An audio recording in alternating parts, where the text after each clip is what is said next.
Welcome to our top posts. Your not so unique dose of Reddit. Smiley face. AskReddit. What evil prank have you pulled off?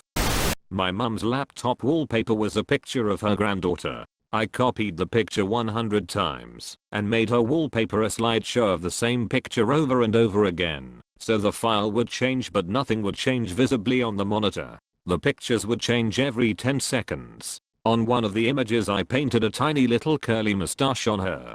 So randomly for 10 seconds my niece would have a mustache. My mum thought she was either losing her mind or had a computer virus, and every time the mustache popped up, it was gone by the time she tried to show anyone. You show potential.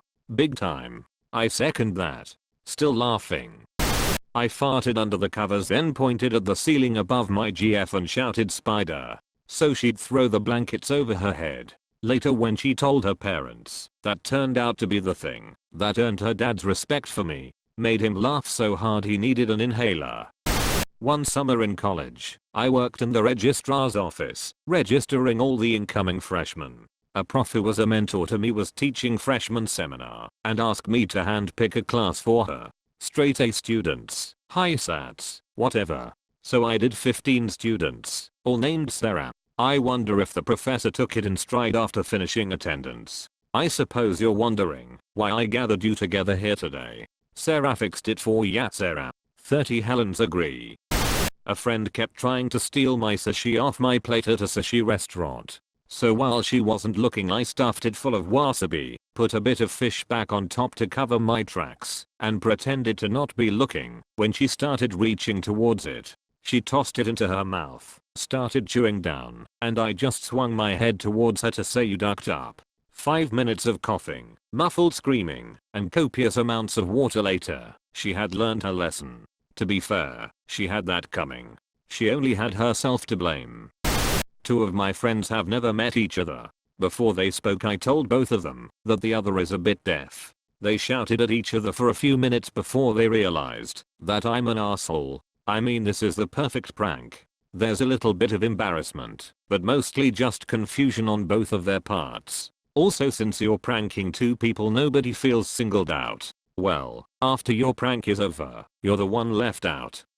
I made fake versions of Internet Explorer that turn your PC off when started in the ICT class at school. Oh god, I thought about that for a second, and truly, sincerely, and with all my heart, duck you. I print screened my friend's desktop and hid a bunch of his icons once. He thought his computer just wasn't responding. You can't arrange them by penis.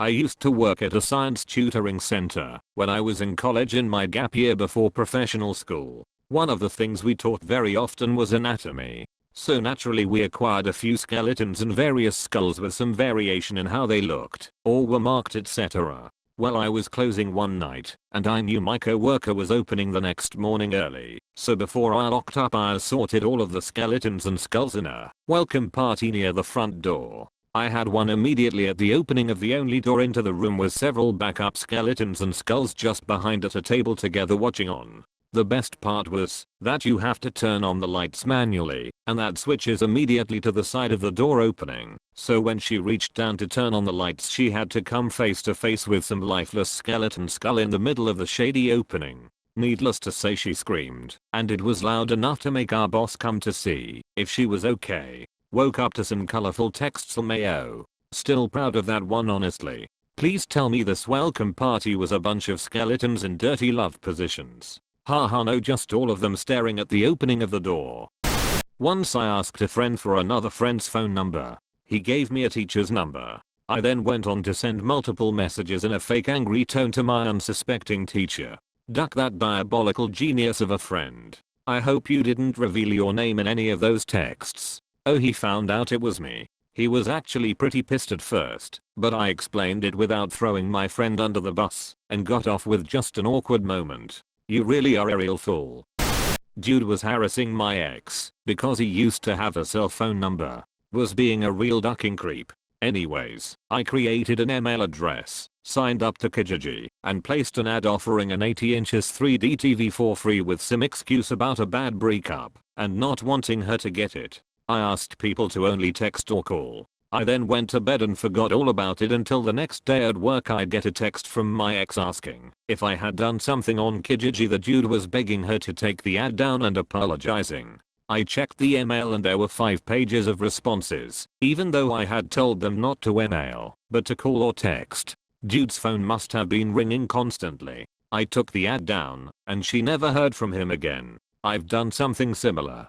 My friend called a for rent sign on a lawn and got yelled at by the guy who answered because she called after hours. It was like 6:30 p.m. His online ads had strict instructions for when to call, but his sign, obviously, said nothing. She was really rattled by it. She told me what happened the next day, and I got really angry. I considered calling him and yelling at him, but decided to hit him where it hurts. I made an ad on Craigslist for a free car which just needed a new battery. Put up a couple old Honda Civic pictures I found online, and put instructions to please only call after 8 p.m. as I do shift work. Screw that guy. The AM supervisor at my office is a short little man who likes to work from a laptop on a rolling adjustable desk. For over a year I gradually raised the height of this desk and watched as he went from sitting on a stool to an adjustable tall task chair to standing. Last week he removed the wheels from the desk to lower the height. He doesn't realize it's adjustable. Now you must lower it all the way, or just lower it back to the original height over the course of another year. The long contraction. When my brother and I were in middle school, my brother liked to skateboard with our next door neighbor. One day, my brother and the neighbor took the sheet of plywood from under my brother's upper bunk bed. No one slept in the upper bunk, out of the house, and started making a skateboard ramp out of it in the neighbor's adjacent yard. My parents had explicitly told him that he wasn't allowed to do that. Now, in my defense, my brother teased me unmercifully, to the point of tears, on multiple occasions, so keep in mind that he had had it coming for a long time. Anyway, an evil little plan hatched in my brain. I ran to the upstairs window and yelled down at them, "Brother's name, guess what? Mom knows everything, and she is SOOO mad." Then I slammed the window shut and ran to the stairs and waited while watching my mom read the newspaper. A few moments later, my brother walks in the front door looking worried and says, "Mom, I'm so sorry." My mom, who had no idea what was going on, said, "About what?" While slowly putting the newspaper down. "For making a skateboard ramp out of the wood from the bunk bed." "You did what?" At that moment, a wave of shock and realization swept across my brother's face and our eyes met. I let out the biggest evilest little sister cackle and ran into my room. We are adults now and still laugh about it from time to time. Back in middle school, my best friend and me sent an email to a newspaper claiming to be a famous person, stating we would be running in the upcoming presidential election, and that they'd hear the details shortly. The next day, all the main newspapers over here printed it and some started speculating about the strategy, until it was all officially denied. At which point the person and their company started speculating themselves about who and why would plant such a story, unaware it was just 2 kids who accidentally found a spoof emailing app at the iPhone jailbroke Naps store. And that famous person? Donald Trump. Oh, how the turntables. Edit. Oh lord, my first silver. I got pranked. Does that count? Was at a house party at my then girlfriend's place. She knew me really well and knew that I've got a fairly competitive spirit. The place is really dark.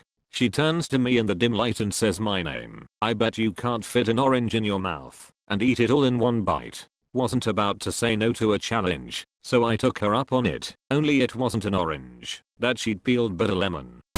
I created a fake uniform policy poster for my high school. It wasn't perfect, but people were not intelligent, so they fell for it. It took everyone about a week to actually read the poster and see that it was obviously fake. Some people still showed up on the first day wearing the uniform that I designed. Edit. The uniform wasn't anything not intelligent looking. Just khaki pants, white button shirt, church shoes, and black socks. The outrage was mostly from the fact that people couldn't wear their name brand clothes as a flex.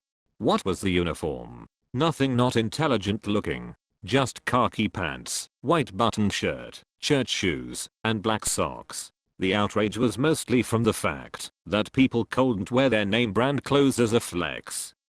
Working in a hot factory, supervisor, and job planner in this enclosed cubicle with a window AC unit in the middle of the shop, back a nice 68 in there, while we sweat our ass off in 95 to 110 Fahrenheit degrees heat. Kinda hot and pissy and always flies around. I kept grabbing the flies alive, walking into the cubicle to ask a usually legit question, or say I'm just cooling off, and opening my hand behind my back. I put 14 of those duckers in there in one shift. He never did catch on I was doing it, and the planner was pissed swatting around. There were so many flies in there. Supervisor was cleaning out every crevice thinking some food is supporting life now somewhere. You were planting bugs in their office.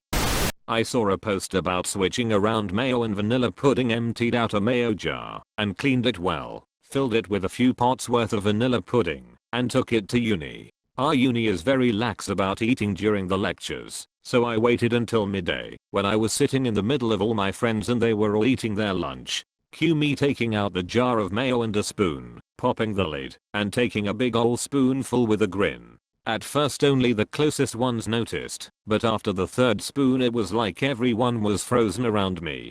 Pin drop silence. After the fifth spoon someone fork retched and the spell was broken. The looks of sheer terror and disgust was well worth the pain of eating vanilla pudding. I'm a chocolate kinda gal. One of my friends let me know he was going to pull this prank, so I helped him fill a jar with pudding. Then I swapped his jar of mayo pudding with a regular jar of mayo. Chaotic evil. I got a Harry Potter calligraphy set for my birthday years ago. It had Hogwarts marked paper, envelopes and everything. My brother ate all of my birthday chocolates from an aunt that night, so I plotted my revenge. Next September I copied out Harry's letter word for word in green ink, only changing the name. I let him believe he was going to magic school for 2 whole weeks before I crushed it. How old was he? I'm trying to figure out how much I'm allowed to laugh at this. 11 or 12. I was only 13 at the time, so losing chocolate justified a lot of revenge. At my sister's swim meet, I found an ice machine tucked away in a garage looking thing. So I started collecting the ice and somehow managed to put ice in nearly everyone's shoe at the meet. It was a wild, beautiful moment of pure confusion and chaos. Everyone started freaking out and no one knew it was the little shy girl who secretly enjoyed turmoil. This is my favorite one. Mayo, I appreciate it. I enjoy sharing my stories of mischief. Are you the little girl who is smirking heavily in front of a house that's on fire meme? My best friend and I were roommates for a few years, and sometimes, when I was drunk, I liked to draw comics of caricatures of the two of us. They were usually on pizza boxes and I would leave them outside of his room, so it would be one of the first things he saw the next day. Here is an album of most of them with explanations and another one that needed its own album because of multiple panels. Eventually he and his girlfriend decided to get their own apartment together closer to their jobs, so our time as roommates had come to an end. I decided to leave him one last parting gift on one of our last nights together. He left his wallet out on the coffee table, so I took his ID and taped on little drawings of him where the pictures typically go. A few months later I hear from him about it. Him and his girlfriend were visiting some friends out of state, and they were going to this bar. Apparently he handed his ID over to the bouncer like that, and the dude laughed at him because of how ridiculous it was. I was honestly surprised it worked. I totally expected him to notice way before that, but I guess he didn't. One of my managers accidentally dropped his work ID when he was visiting my site. I cut out a little mustache and taped it to his picture before couriering it back to him. He wore the mustached ID for a week before noticing. Luckily he thought it was hilarious. As always, thank for watching guys and girls, and don't forget to like this video, subscribe to the channel, so we can get a big community of Reddit fans. Share this video and comment down below your thoughts. Have a good day, stay safe and peace.